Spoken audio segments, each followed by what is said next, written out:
everyone. Welcome to Tina's Arena. Today I have with me Seba. Hi. And Seba is just a really interesting person I found at the Art of Dance Windsor Dance Studio. And I just wanted to take this opportunity to really get to know Seba because I know that she's incredible and she's got a lot of incredible stories and experience. And selfishly, I just want to learn more about everybody. Thank Okay, you. so we were just talking before we turned on the camera, Mhm. and you expressed to me that you went on a journey and found that joy is an internal experience. So, can you tell us the story of how you found that to be? Sure. Um, so I've always felt that I was a joyful person. I've always been someone who pursues passions and in art and dance and self-expression and travel. And so it was always something that I searched for outside of myself in order to bring the joy inside. I think I needed to go through the journey that I went through to understand that it wasn't something that was external. It was just my state of being. And that became clear during the time that I spent in the hospital with my husband when he was undergoing cancer treatment. I was living in the hospital with him for 6 months, the last 6 months of his life. And looking back now, definitely there were times when it was painful, or I'm not gonna lie, like for sure. But if I look at the entire like 6 months, it was actually something that was very joyful because I feel like we kind of I understood sort of the importance of the moment, um, because we didn't know how many moments were left. So it was sorry. Um, it was very clear that you can be joyful any moment, no matter what the external situation is. And so every day I had my makeup on and I had my stylish clothes, and my mother-in-law is one of my biggest spiritual guides. She was the same. She showed up in her full elegance, and my husband as well. Like he was the one that was going through everything, but he would joke and dance and sing, and this was when I understood what joy really means. And so now it's um, at any given moment, you can be joyful. Like there's a well inside it's there. You just have to tap into it, and it's irrespect. What's the word? It's irrelevant Oh, yeah. of the situation that you're in or what's around you. That's that's beautiful. So what I'm hearing you say is like despite everything going on, even though it's this huge thing and Mhm. it hurts a lot and it is sad, you still had the opportunity to find joy in that and still live with joy even through like during the experience. Mhm. It's a choice. Hmm. Now that you have learned that joy is an internal thing, how do you continue to choose it every day? Oof. Okay, some days are harder than others. It's, you are human. Just, I think the most important thing I've learned is awareness. Nobody's completely whole.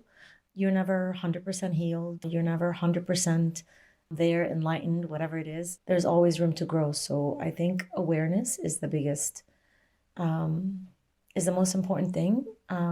Just being aware that you're not in your best self or in your divine self, or you're losing yourself to a situation, anger, sadness, whatever it is. You just having that awareness. It's okay, you can get lost in those things, in love, and it's highs and lows, it's whatever it is.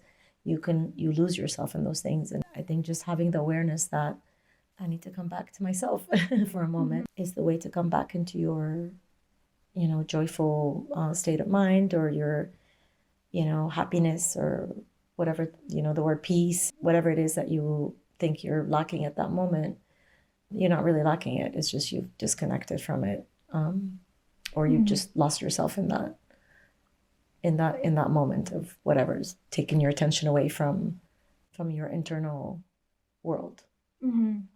Can you share the story of like the expectations of the test results that we talked about earlier? Is that okay? So what I was telling you earlier about that is, during that time in the hospital, I learned a lot of things during those 6 months.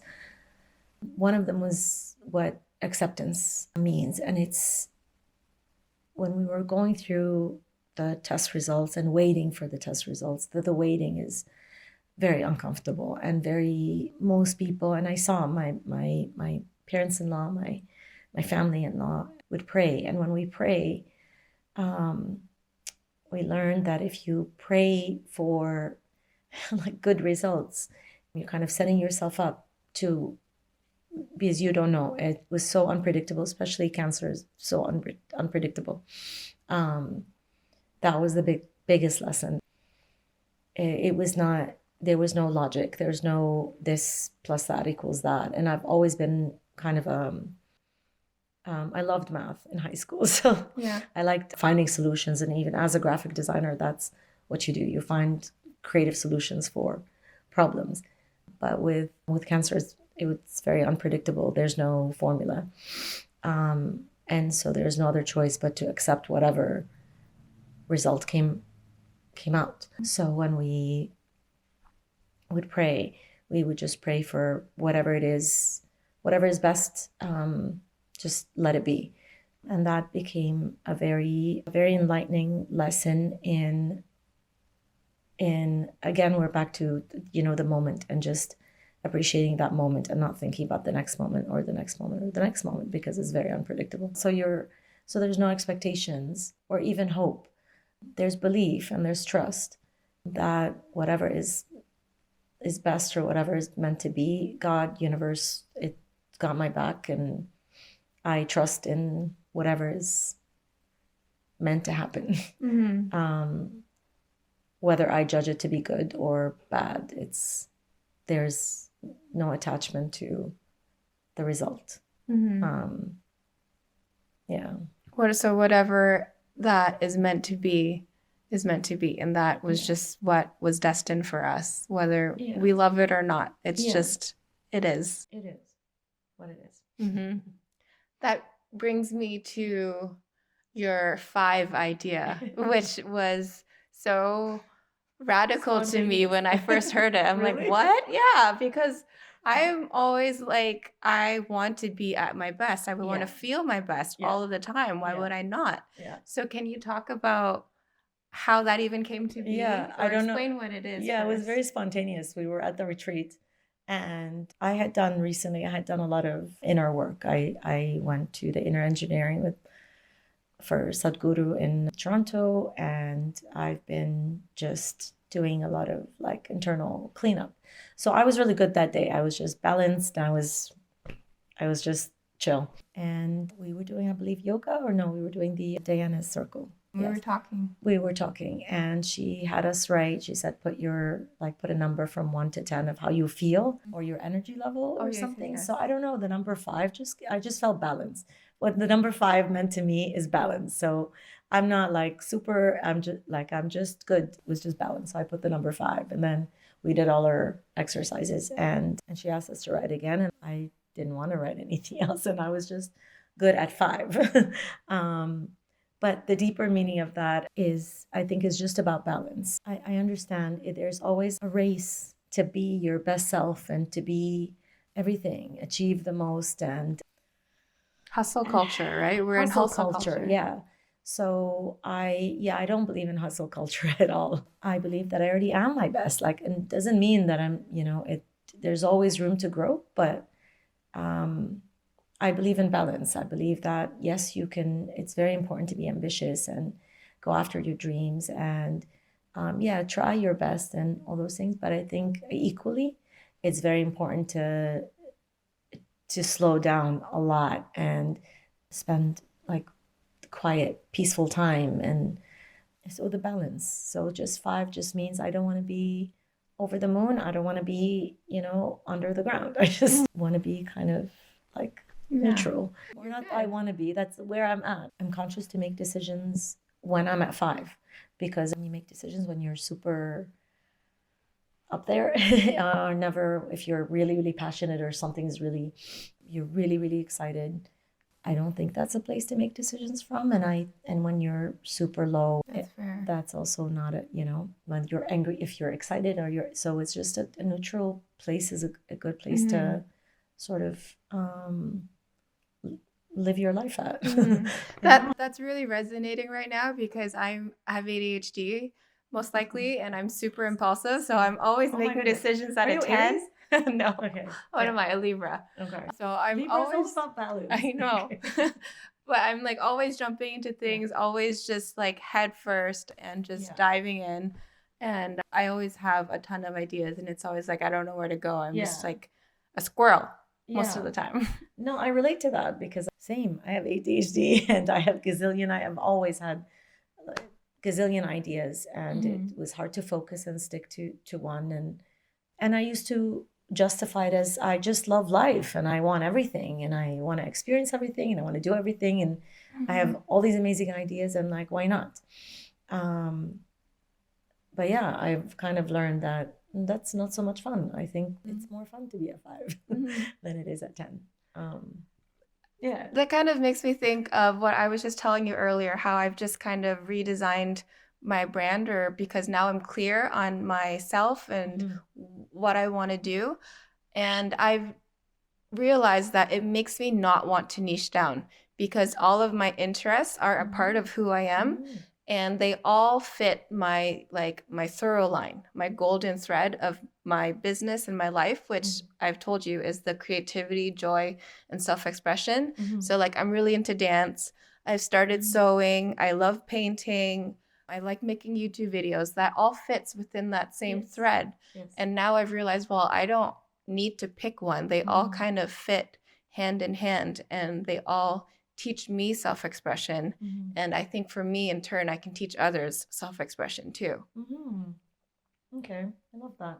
Thank you. So it's coming together. So you can start helping me, because I am in your Facebook group with my branding too. Yeah, so with the Authentic Branding, the Facebook group that you're in and workshop that I'm launching in April, so we had talked about this also earlier, is that everything's connected. And so with my professional life, I've been a designer since early 20s. So this is the field I've always been in, but that has morphed naturally as I evolved. It has evolved with me, and I bring all the lessons that I learned, the being at 5, the joy, the authenticity of understanding who you are, into the work and the service that I provide. And for my own clients, this is where I start. I always start with, I'm also a registered life coach, so I use a lot of those tools. I'm not a practicing, but I use it for my branding clients. So I think it's very important that you understand yourself on a deeper level, and that's a journey, and that's already transformation on its own, to really reflect and question yourself into why I'm doing what I'm doing and what is the core of the brand. So this is what I always start with my clients, is I ask questions, and I use Dean Graziosi's 7 levels of why. And it can be annoying, I have to say, for some people. Like what I've experienced with my clients, by level 3 or 4 is where it gets hard because it's just repetitive. It's like, well, why is this important to you? Well, why is it? And you're just saying the same things, but there's a purpose for that. It's to break the walls of why you think, like the surface level of why we do. It can be wonderful, like what you do, it can be for helping people, but it's still on a surface level. And the reason we go 7 levels is it's enlightening. There's stuff there that you're not aware of, that once you get there, it's enlightening, and then you know everything else springs from that. So it doesn't matter, like all the ventures business ventures, like you said, you like sewing and dancing and how they're all interconnected. The brand is you. I believe that an authentic brand is a reflection of you. And so when you know what that is, it's you you use and you use the right tools to express that visually and verbally. So it's the messaging and the tone of voice and the color palette and the photography and the mood board and all that fun stuff. When that aligns with your deepest why, the core of the brand, then it's just magic. And then you align with the people who won't even, they may not be aware of why they're drawn to your brand, but there's a purpose for everything. And so this is how I approach my branding clients. But the workshops, and there'll be virtual and in person, and I also do one-on-one. The purpose of those is to actually teach people my process so they can do it for themselves. It's a DIY sort of thing to unlock their own creativity, to create their best brand. And it's brands don't have to be, it doesn't have to be a business or a service or a product. It can be a personal brand. You might have a mission, you can be a public figure, an influencer, or just for yourself. Just know yourself and maybe open something up inside you that you didn't know. Yes, I think everything with social media, YouTube, and everything that's going on today, people want to know the person behind the brand. Yes. Whenever I find a new company or something, I'm always looking it up, like who's doing that? Why are they doing that? Why is this important to them? Because that makes the brand more authentic and more relatable, I guess. Because if I can't relate to it, then I don't like it, right? Yeah. People want to also, especially after the pandemic, or maybe always, we're hardwired for connection, and people want to connect on an emotional level, or a psychological level, or a spiritual level, whatever it is. People want to connect. They want to hear your story. We're hardwired for connection. If they find alignment with their values and their dreams and their essence, sort of, that's why you do business, with people. So, yeah, that's the purpose of the whole thing that we're putting together. Yeah. And that's the thing for me. I've seen you at least a handful of times now, but we never actually have the opportunity to talk. And I never have learned about your story or anything. So that's what drives me too, because I believe that connection is above all else. And we have to connect if we want to keep growing and for the community to grow forward as well. We have to connect to each other so that we can all grow forward together. So I really just trying to get people to share their stories, because the more of ourselves that we share, the more that others can see of us and the more that they connect to us. And if someone else can see themselves in you, then maybe you've just inspired someone to, grow and do the same too. I love that you said to see. That's part of, so the everything that I share in the workshop, I've done to myself. I rebranded my own practice and business, and I did the 7 levels of why, and I did all the things. And it's through that where I even tapped into things I didn't know, which is to be seen. I saw that my deepest why is to, because why is it important? Why is it important? Why is authenticity important to you? Why is it, those things? And really the bottom line is to be seen. And again, there was, why is it important to be seen? It's to connect on a deeper level. So connection is 100% number one. And yeah, I'm just really grateful for you that you're doing that. It's wonderful. I love when you shared on our group that you're doing this. I want to tell people stories. I don't know if you remember, I took a snippet of my not my business account, but my personal account. And it's literally in my bio is the stories we tell, because that's all that we have when you're, again, it goes back to that our time is limited. So at the end, it's just the stories that remain. So your story is very important. Yeah. So thank you too for agreeing to do this with me. Yeah, I think this That's conversation why. has been awesome. Is there anything else that you want to share? I guess your Facebook group, maybe a link, or how can people find you online? Sure. What is your And the Instagram website. account? It's Design Republic with a like a underscore. Okay. Okay, and then I'll Yeah. link it in the Yeah. like description and Yeah. stuff like that Or too. just the website. It's easy. It's just designrepublicstudio.com. Okay. Yeah. Amazing. Everything is there. Okay. Thank Thank you you so so much, much. Seba. Thank you. Okay. Bye.